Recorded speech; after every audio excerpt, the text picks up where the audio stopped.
역대상 25장 8절부터 31절까지 말씀입니다.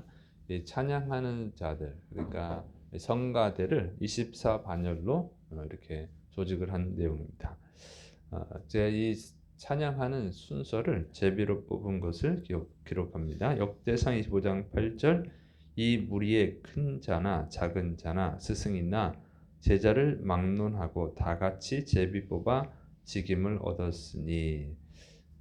자, 아멘. 자, 찬양하는 그 사들, 이 성가대 순서를 제비를 뽑았다고 하는 것이죠. 그래서 뭐 큰 자나 작은 자나 스승이나 제자나 이런 거 가리지 않고 제비를 뽑아서 그 순서를 결정을 했다고 하는 것입니다. 그래서 이게 보니까 제사장이 제사장들도 제비를 뽑아서 결정을 하고, 또 제사장을 돕는 레위인들, 그 레위인들의 직무도 제비를 뽑아서 결정을 하고, 또 찬양하는 이 순서도 제비를 뽑았다고 하는 것이죠. 그러니까 전부 다 제비를 뽑은 거예요. 그러니까 다윗이 이 조직을 다 정하고 또 이 순서를 제비 뽑기로 정했는데, 이렇게 하는 것은 아주 공평하게 하고, 그리고 이렇게 제비를 뽑으면은 이제 이 권력을 가진 사람이나 돈을 가진 사람이나 이런 것을 사용할 수가 없죠. 돈을 사용해서 좋은 때 뭐 이런 거 할 수가 없는 거예요. 제비 뽑으면 철저히 그냥 하나님의 결정에 맡기는 것이죠. 이렇게 해서 완전히 공평하게 일을 했다고 하는 것입니다. 자, 이런 것은 정말 우리 교회가, 또 한국 교회가 본받아야 될 줄을 믿으시 바랍니다. 이렇게 해서 모든 것을 정한다고 하면 이 교회가 물질 만능주의, 세속화 되는 것을 막을 수가 있죠. 그런데 우리 한국 교회에서는 이미 이런 세속화가 많이 보이죠. 다른 나라도 그럴 거예요. 인간이 사는 데는 다 똑같으니까. 그런데 우리가 이제 교회가 세속화되는 거, 이제 교회에서 권사, 뭐 안수집사, 장로 이런 직분을 임명할 때도 그러면 안 되는데 그런 교회들이 있어요. 돈을 많이 내고 그리고 그럼 헌금을 많이 하고 또 목사님한테 좋은 뭐 선물을 사주고, 그러면 이게 이제 빨리 직분을 받죠. 그래서 신앙생활을 좀 오래 안 했어도 이게 좀 잘 줘요, 직분을. 그리고 이제 그런 직분 감사 헌금을 하게 하죠. 그래서 이런 것이 있습니다. 이런 건 아주 잘못된 거예요. 그런데 돈이 없고 좀 헌금을 좀 덜하고 직분 감사 헌금을 안 하고 그러면은 이게 이제 신앙생활을 오래 했어도 직분을 또 안 줘요. 이런 교회들이 있어요. 이런 건 아주 잘못된 것입니다. 아주 세속화된 것이. 이런 것을 절대 해서는 안 되는 거예요. 그러니까 직분 감사 헌금도 감사하죠. 감사하면 자기가 헌금하는 거지. 그걸 교회에서 액수를 정해주고 이렇게 하라, 이런 것은 아주 잘못된 것입니다. 이거는 정말 잘못된 거예요. 그래서 그런데 교회가 크면 또 이것도 커져요. 그래서 뭐 몇 천만 원 하는 교회도 있어요. 그게 이제 믿음이라고 하는, 믿음으로 이렇게 헌금하면 믿음 좋다고 그러는데 그게 어떻게 믿음입니까? 그죠? 돈 많은 사람은 뭐 100억 가진 사람이 뭐 5천만 원 내든 1억 내든 뭐 그게 뭐 큰 돈이겠어요? 작은 돈이지. 그렇지만 1억도 없는 사람한테는 그거 어떻게 엄청난 큰 돈 아니에요? 그러니까 신앙은 그 돈하고 상관없이 해야 되는데 이제 그런 교회들이 있다는 것은 아주 참 슬픈 일이다. 그런데 또 참 황당한 것은 또 그런 교회 또 열심히 또 다녀요. 그런 교회들이 또 큰 교회들이고, 이것은 뭔가 아이러니해요. 그래서 이런 걸 보면은 성도들 수준이 또 낮다. 근데 낮을 수밖에 없는 이유가 또 있어요. 자, 그리고 이제 목사님들도 교단이나 뭐 초교파 연합기관 이런 데서 이제 임원을 뽑거든요. 임원을 세울 때 뭐 대표회장, 뭐는 또 총회장 이렇게도 하고, 뭐 총무, 뭐 서기 재무, 그다음에 회계 뭐 이런 거 뽑습니다. 부총회장, 뭐 부회장도 있고 이런 거 뽑을 때도요 입후보비를 내야 돼. 그것도 그 회장은 뭐 5천만 원, 뭐 어떤 데는 1억도 있고 그래요. 그다음에 이제 다른 임원들은 뭐 몇 천만 원, 몇 백만 원 이렇게 합니다. 이런 것이 굉장히 자연스러운 거예요, 한국 교회에서. 그리고 목사님들이 그게 자연스러워서 교회에서도 돈을 받는 거죠. 이거는 아주 잘못됐다. 그래서 저는 이거를 좀 막아보려고 많이 비판도 하고 칼럼도 쓰고 그런데 이게 잘 안 바뀌어요. 이게 이렇게 이미 이게 다 털을 잡았어. 그래서 이런 것이 이제 교회가 세속화되는 것이죠. 세속화되고 물질 막는주의가 된다고 하는 거. 이건 참 안타깝다. 그래서 제비뽑기를 잘 도입하면 얼마나 은혜스러울까 하는데 근데 이 한국 교회 전반적으로 그래요. 여러분 이제 기독교 방송에서 이제 설교를 듣죠. 예, 설교를 하는 목사님들이 어떤 분들이냐면 신학적으로 성경적으로 굉장히 성도들한테 도움을 주는 그런 설교를 하는 목사님을 세우는 게 아니고 존경받는 한국교회 존경받는 목사님을 세우는 게 아니라 이 방송 선교 후원금을 내야 됩니다. 돈을 내야지 이제 그걸 할 수 해줘요. 돈을 안 내면 안 해주죠. 그래서 이제 그 돈이 많이 들어갑니다. 방송 설교를 하려면 방송사를 운영해야 되니까 전파를 해야 되니까 후원금을 받는 거예요. 그런데 그런 이제 취지로 이제 받긴 하는데 그 돈을 이제 많이 들어갑니다. 많이 들어가면 누가 낼 수 있어요? 큰 교회에서 낼 수 있죠. 작은 교회에서 성도가 많지 않은데 헌금이 많지 않잖아요. 큰 교회 설교, 그러니까 큰 교회 목사님들만 설교를 하는 거예요. 근데 그렇게 하면은 이제 근데 그 돈이 많이 들어가는데 왜 그러냐면 방송에서 나오면 어떻게 돼요? 기독교 방송에서 목사님 설교를 했다.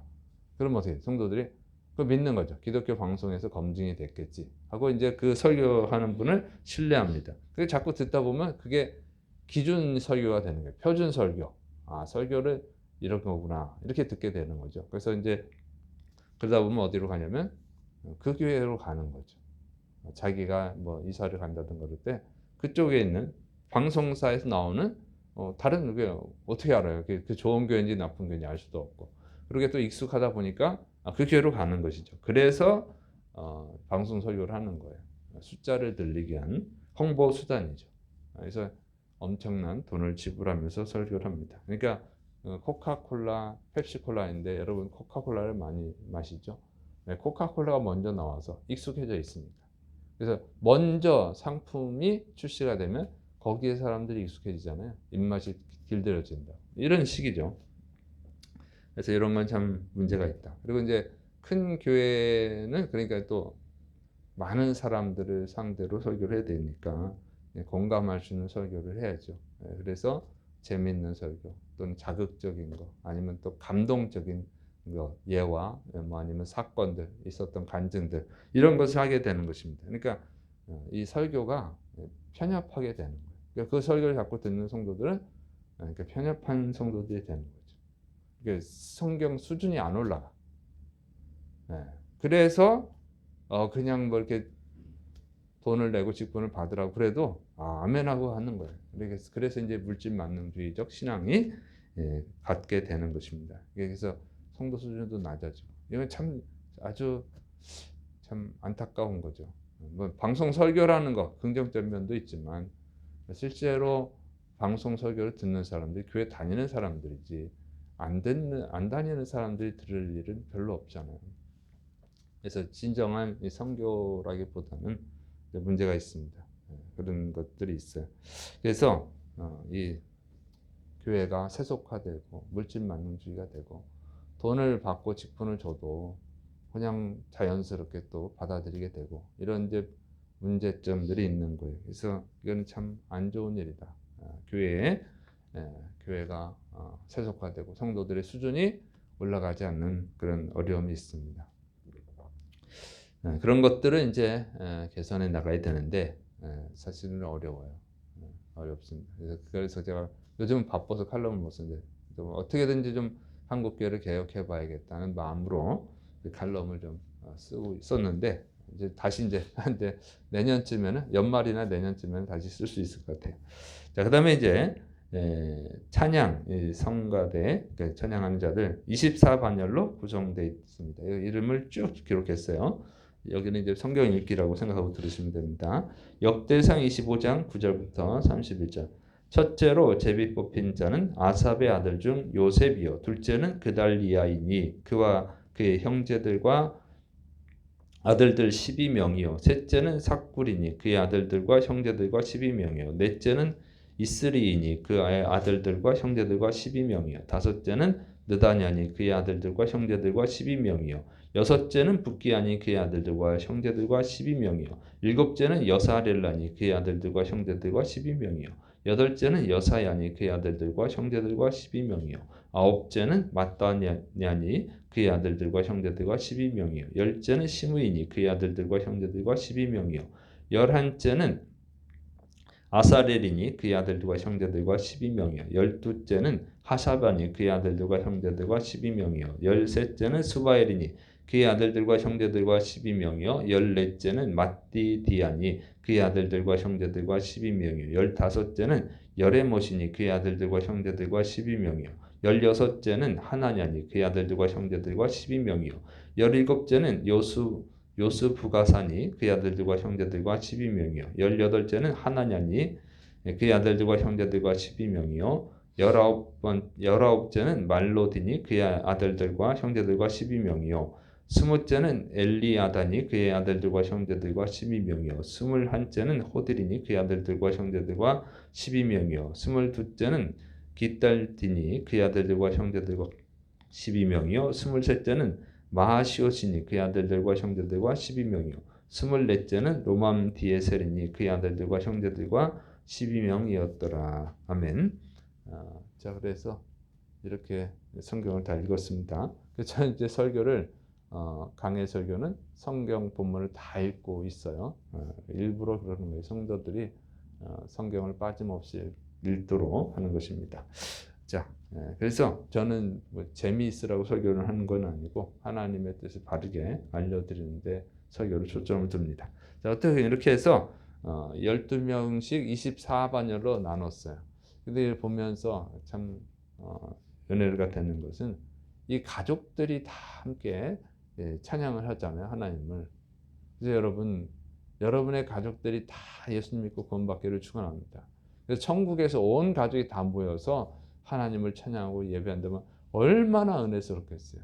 그것이 천국이죠. 그래서 이걸 보면서 참 이 사람들 축복받은 사람들이다 이런 생각을 했어요. 여러분의 가족이 다 천국에서 하나님을 찬양하고 예배하는 그런 축복, 행복을 얻으시를 축원합니다. 자, 그리고 이렇게 오늘 말씀대로 제비 뽑아서 하나님을 섬기는 순서를 결정하는 거, 직분을 결정하는 거, 이거를 할 수 있다면 정말 교회가 성장하고 수준이 높아지고 은혜로운 교회가 될 것입니다. 그래서 이런 것을 잘 적용해서 또 여러분의 삶에도 적용할 수 있으면 적용하고 해서 이 돈이나 권력이나 이런 세속주의에 빠지지 않고 정말 하나님을 순수하게 신실하게 섬기는 신앙을 가지시고 또 우리 교회는 지금 그렇게 하고 있지만 우리 교회가 변절되지 않도록 여러분 정말 더 성경적으로 성장할 수 있도록 기도하시고 또 한국교회를 위해서 기도하시를 바랍니다. 기도하겠습니다.